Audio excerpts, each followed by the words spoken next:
Now we're going to get down to the nitty-gritty of what Indians are all about. I still say we Indian people are believers in the truth.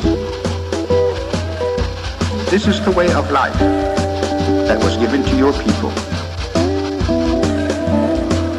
You're born an Indian, you're going to die an Indian. Indianness is a good life. You're facing an Indian this afternoon. Good Saturday afternoon out there, everyone, and welcome. It's time for your number one source for Native American television news, Native News Today. I'm your host, Jason Salzman. Want to welcome you on this Saturday into our Muskogee Media Studios here from Okmulgee on Tulsa CW 1219. Always glad to bring you this show. I feel like we've got a great episode this week as we kind of do some looking back. We'll be talking about NAJA, the Native American Journalists Association. The premier Native media event in the country every year is the Native American Journalists Association Conference. We'll be out there in Santa Clara this weekend, out in beautiful California, but talking about media awards, all kinds of things. Muskogee Media got tons of awards, the radio, and after this first break here, we're going to be talking to our radio communication specialist, Gary Fife, who has a long history in NAJA. So a great episode this week. We're going to look back at some of our best NAJA stories as we get you ready. So don't go anywhere. We'll be right back with Gary Fife. Looking for your next 18-hole adventure? Then take a look at Fountainhead Creek Golf Club. Nestled in the beautiful confines of Lake Eufaula State Park, large sloping greens and well-placed bunkers characterize the Muskogee Creek Nation's Floyd Farley designed course and offers a fine test of skill for any golfer. Stay up on all the latest gear and equipment with a visit to our pro shop. Have lunch at the Turn at the Clubhouse Grill. We're waiting to accommodate you at Fountainhead Creek. So give us a call at 918-689-3209 or visit fountainheadgolf.com to book your next round. Fountainhead Creek Golf Club, close to home, far from ordinary. For 3 years, kids have been asking their parents, what is that hill on the river going to be? What answer did you give?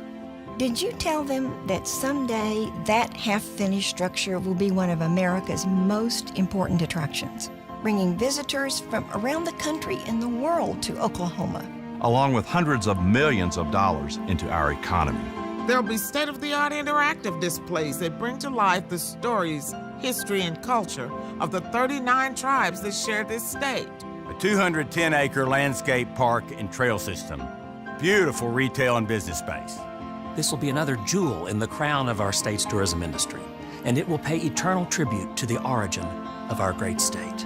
It's not a matter of whether we can afford to complete it. We simply can't afford not to. For the current generation of Oklahomans and the generations to come, let's finish it. Let's finish it. Let's finish it! Bumunakadat nak aja gidomen, ajai jahaniat, omen ibuwakidos. Daniels in Ogitskish, Bonshongi Benoat, Bomio, Boshomizatlish. Momesh, Harishongigo imongin, Hobidagi ani omaga, Bomaha hoye imongin oma Bonshomegigosh. For more information about Muskogee language preservation, please call us at 918-732-7724. The Muskogee Creek Nation is a proud advertising partner of Western Heritage Days at the Tulsa RV Ranch. The gates open at 10 a.m. on Friday and Saturday, July 12th and 13th, for this celebration of authentic Oklahoma Western and cultural heritage. A fishing tournament, chuck wagon racing, powwow dancers, and much more, all available for just $10 for the adults. Kids 12 and under are free. Relive the Old West at the Tulsa RV Ranch. All right, welcome back to Native News Today. Now joined in studio with our special guest from Muskogee Media and also radio communication specialist here at Muskogee Media, Mr. Gary Fife. Gary, thanks for stopping in with us, talking a little bit about NAJA. Now, it's great to have you in, too, because you've been to some of the conferences over the years and seen some of the work put forth and seen where we've advanced to from the Native American Press Association. You know, we just kind of wanted a Native American AP, kind of, some people getting together for that, but now to see where it's grown into, it's a pretty neat deal. Well, it's marvelous to see the progress because we've added so much professionalism and personnel. Mm-hmm. I mean, there used to be in the old days, you can just about count us on one hand. But now you see all these different tribes represented by these young people. Names I had never heard are doing significant work. And I'm thinking, yeah, like, it'd be nice to get one of those awards, but at least there's a Native person doing it. Right.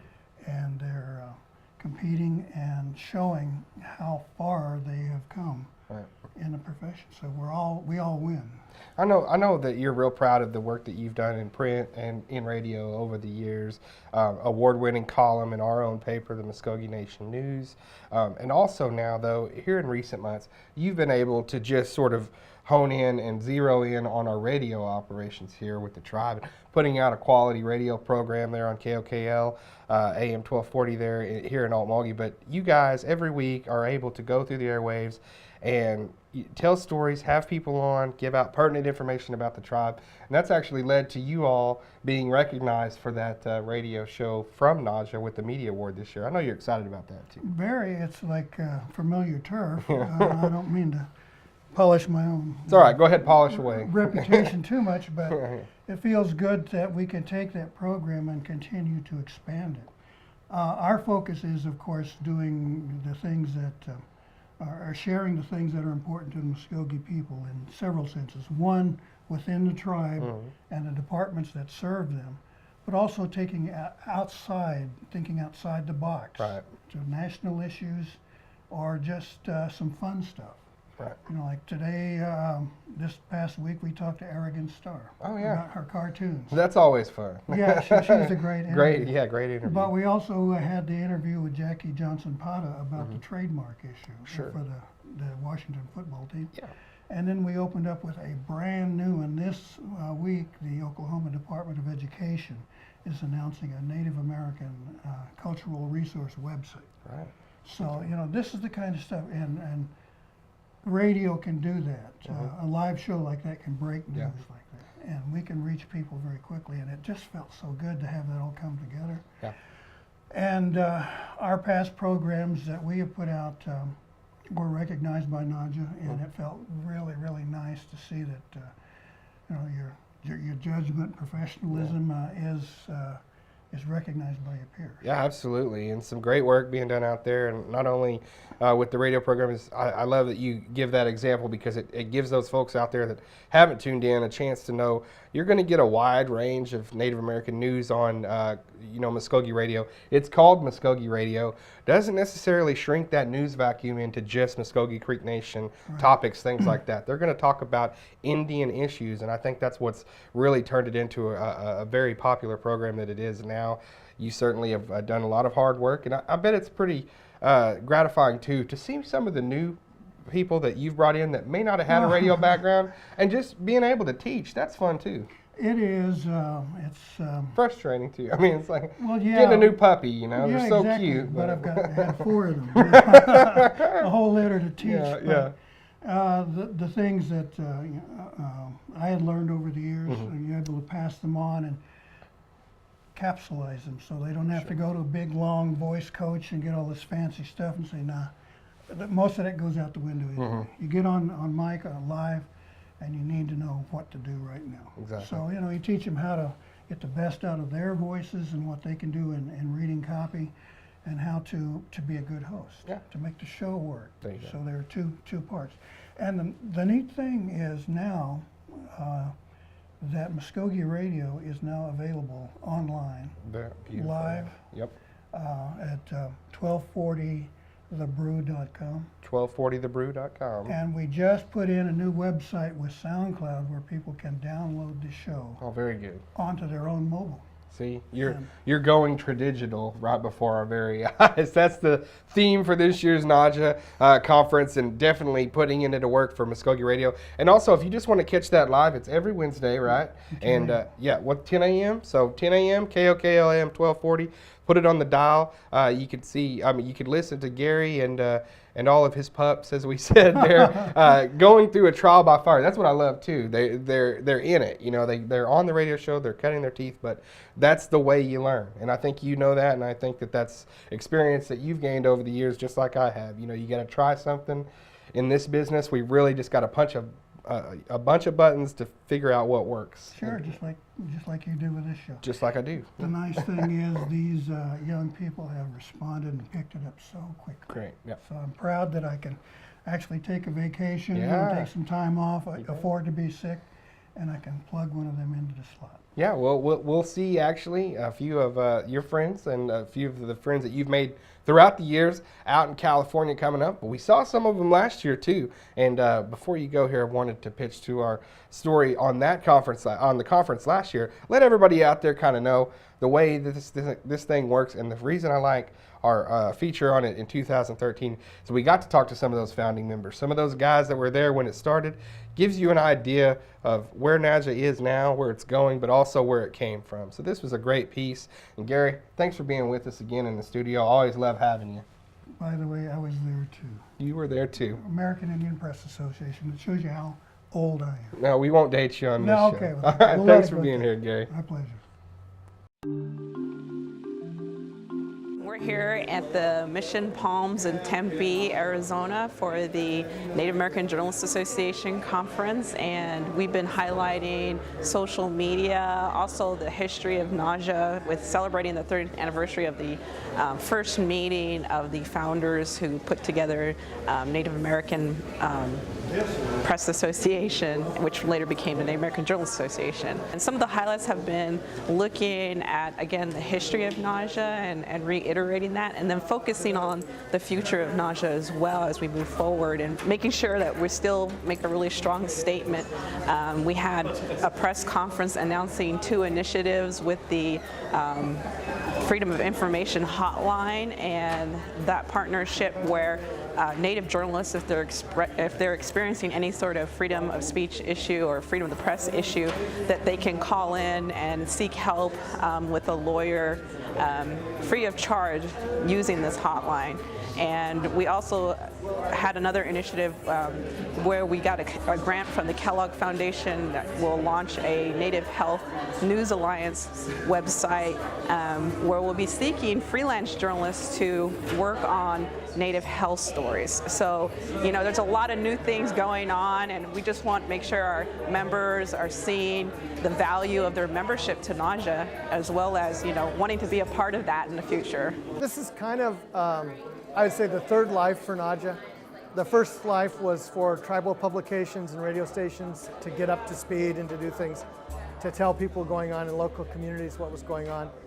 The second wave was influencing mainstream media and having more Native Americans work for major newspapers.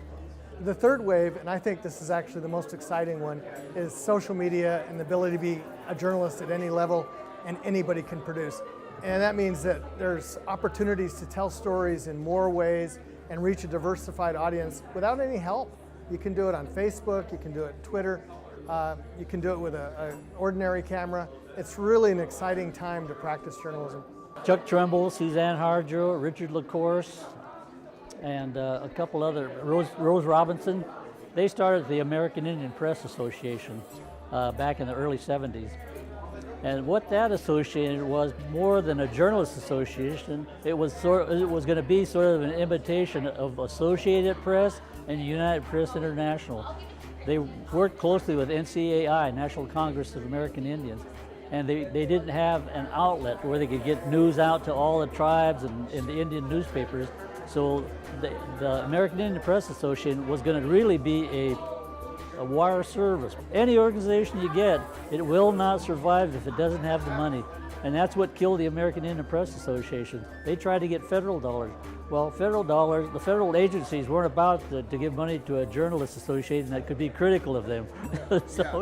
So they never really could get it together funding-wise. But we went the opposite direction. We went to Newspaper Foundation. We went to the people in our business to help put us together, and it worked. When we started 10 years later, the Native American Journalists Association, we wanted to have it compared to the National Association of Black Journalists, National Association of Asian Journalists, National Association of Hispanic Journalists, and bring the Native Americans into this mainstream body of journalists. It's rewarding to see that the staying power this organization has had. What's exciting about this NAJA, Native American Media Conference, is that this is embracing the new way. There's talk about social media, there's talk about creating your own platform. There's creating about, even if you work for a news organization, bringing all those tools with you. It's a really, I think it's an application for young people that's just fantastic. All right, and as you can see there, that's the way that the NACHA conference works, and that's the way that NACHA was born. Just an idea, Native American Press Association, into what it is now with the media awards and all that. And speaking of the media awards, Native News Today here, taking first place in the best TV feature story at this year's Native American Journalists Association's Media Awards banquet. And that story was from our feature on the Arizona Diamondbacks, teaming up with Salt River Pima people in Arizona for Salt River Fields. We hope you enjoyed this winning story. This is the first spring training, Major League Baseball spring training facility built on Native American land. The Diamondbacks and the Colorado Rockies were both down in Tucson. There were only a couple teams left down there.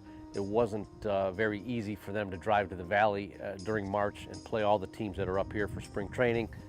So they put out an RFP, and a lot of people were interested in having the two teams here, especially the Diamondbacks being the hometown team right here in the Phoenix area. A lot of responses came in, but by far the best response was from the Salt River Pima Maricopa Indian community.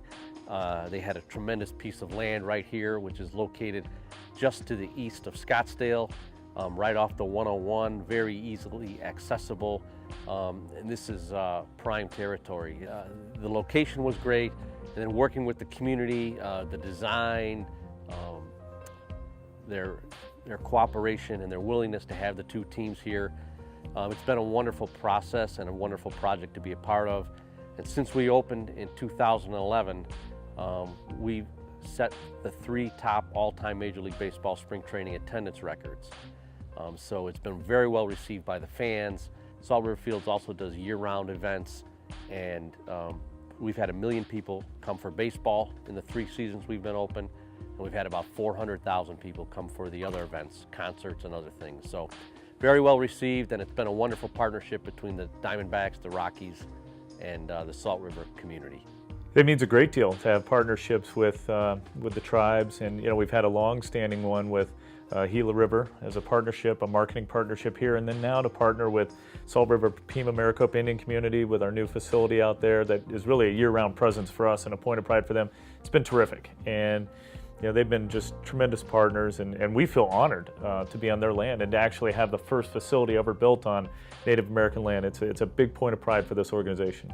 We really hope that it would be an attraction, not only for the games, but outside of the games. And then what we did, we took that opportunity to be able to tell their story, give their history, let people understand their culture a little more.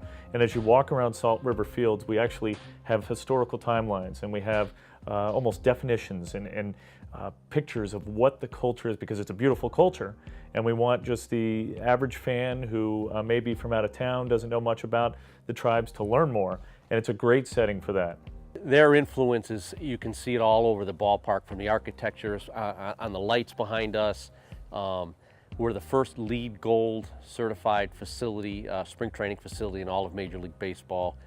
Natural resources, low use of energy. There's so many things that are important to the Salt River community, as well as important to the teams. I think everybody from the president of each team and the ownership all the way down to the clubhouse guys have bought into how important it is to be a part of the land, and we're honored to be a part of this partnership. It's just been wonderful. The players love coming here, and to be honest with you, the Diamondbacks have signed some guys who want to be in the Scottsdale area, live here year-round, and be able to come here and train in the off-season. It's been a real boost for them also. We had Nabi last week. We had 73 teams here. They played Wednesday through Saturday. The championship games were last Saturday. And then all the participants got to go down to Chase Field for the Diamondbacks home game. They got the parade on the field prior to the game. They had the award ceremonies down there for the 1st through 4th place teams. And then they had traditional Native American dancers perform a ceremony pregame. So we've been open for 30 months. That's the 3rd year we've done Nabi here. We're very proud of that. And we also do big events like concerts. So next month, 3 weeks from tonight, we'll have Tim McGraw here in concert. We've had Blake Shelton and Miranda Lambert from Oklahoma. We've had Darius Rucker, Brantley Gilbert, lots of big name country acts, and so we do a lot of food festivals and a lot of different events, and it's very well received. It's good for the community, the Salt River community, for us to be more than just a baseball facility, because we're bringing people to their entertainment district area year-round. They have a 500-room beautiful resort and casino, a 36-hole golf course, a shopping center which is behind the stadium here to the south. There's all sorts of different amenities that we bring that help our sister partners in the Talking Stick District. You know, one of the great things about Naja is not only does it represent all of our tribes here in Oklahoma well, actually centered right there at the University of Oklahoma. It's a great resource for us, but it also represents tribes from all over, and they have a Native Media Summit. They don't just do the conference, they're working all throughout the year in satellite events. This particular event right here in our backyard in Oklahoma, so we wanted to show you a little bit of what Naja does throughout the year, and they have Media Summit. We've been doing this gathering for several years, and today is much larger than the ones before, at least from what I understand. It's our annual Spring Media Summit that the University of Oklahoma hosts for us, and does a large part in coordinating. I think we can start to look for more opportunities to do more. This is, like I said, this is my first time, so this is so exciting to see this happen on this level. I mean, I definitely make the national convention each year, but if we can do this in other regions, that would be great, in other seasons too. I am amazed at what the Indian country is doing with multimedia, and I mean it's great to see. It's really refreshing when you start looking at how we're able to engage with OETA and the different tribes to bring more content to general audiences all over Oklahoma. So we're really excited. Thinking of all the tribes that we have in Oklahoma, and to be able to work with the various media departments and really being able to take some of the content that they've already developed, not only for their own constituents but for others, and really sharing that with everyone in Oklahoma. As you know, OETA is the most watched public television network in America. So we know we've got millions of people that actually watch the network, and it's a great way to expose the masses, if you will, to heritage and the culture of the Indian people. That is a positive thing. It's really about the partnership and how we can work together. And it's not a one-way street. It's a two-way street, and we all have to, pull together in order to make it a better, I guess, a better service for everyone in Oklahoma. And the partners like Native Public Media and Vision Maker Media and Naja and the University of Oklahoma have been great to partner with to be able to be here for the summit. We have some added partners this year with OETA, the Tribeca Film Festival, Vision Maker Media, Native Media. So we've really ramped up our efforts, and the conference this year offers 3 concurrent sessions with 3 offerings in each one. And we had Jeffrey Blackwell this morning from the Federal Communications Commission, and it's just the program is just getting higher and higher, and there seems to be greater interest. And one of the things that Mr. Blackwell said this morning was, to have economic opportunity, you have to have network opportunity, and that was a quote from Tom Wheeler, the FCC chairman, and I think that really is important, and I think we're starting to see that, and even smaller tribes are realizing that to help their members and to help their own communities, they're going to have to start getting networked and figuring out how to ease the communication wheel.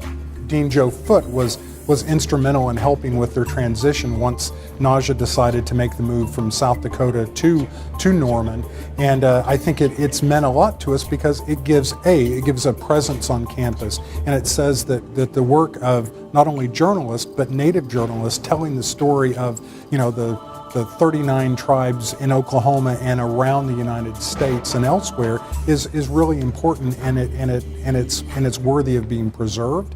And it's as Mr. Blackwell said this morning, from the FCC, that native culture is really intertwined with the rest of our culture. It's with our religion, it's with our politics, it's with our land rights, our laws, everything. And in Oklahoma, I think we sometimes take it for granted how much when I say I'm a native Oklahoman, I'm technically not a native Oklahoman, but that is part of my heritage, and I think we all kind of embrace that. It's hugely important for the University of Oklahoma. I mean, if it's not here, where else would it be? We believe if you teach a man to fish, you can feed him for a lifetime. We believe that transitioning convicted citizens back into our communities enhances public safety. We believe that every citizen, even ex-prisoners, are important and are capable of change. We believe in reclaiming our citizens and investing them back into a culture that embraces healing and restoration. We believe in reintegration. We are thinkers and readers. We are dreamers. We are doers and sharers. To honor all things that make our Muskogee Creek Nation strong, we present you with the opportunity to expand your literature and the literature of our children. Log on to MyOn to read books in English and Muskogee. We are Muskogee Nation, and we are readers.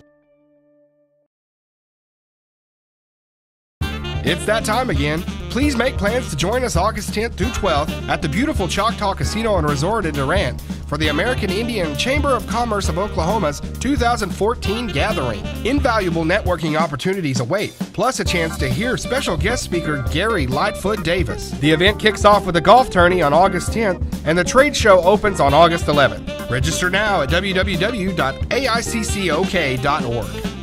Okay, and that's going to wrap it up for this week's show. Certainly want to thank everybody for joining us. I want to give a special thanks to Mr. Gary Fife, our radio communications specialist here at Muskogee Media, for coming on, talking a little bit about his life in Naja and his life in journalism, really, and now being led to this point of it and really putting out a great product with Muskogee Radio. I want to thank Gary for that, and also all the great people at Naja, including our former editor of the Muskogee Nation News, Miss Rebecca Lansbury, that's in charge of membership coordination there for them, does a fantastic job, and they do a fantastic job with the conference, and I'm sure we're going to have highlights of that for you next week and here on Native News Today, so definitely want to stay tuned for that. If you can't catch us here on Tulsa CW 1219, always go to our YouTube page, Muskogee Creek Nation Communications. Take a look there, our Facebook page, Native News CW19 there on Facebook.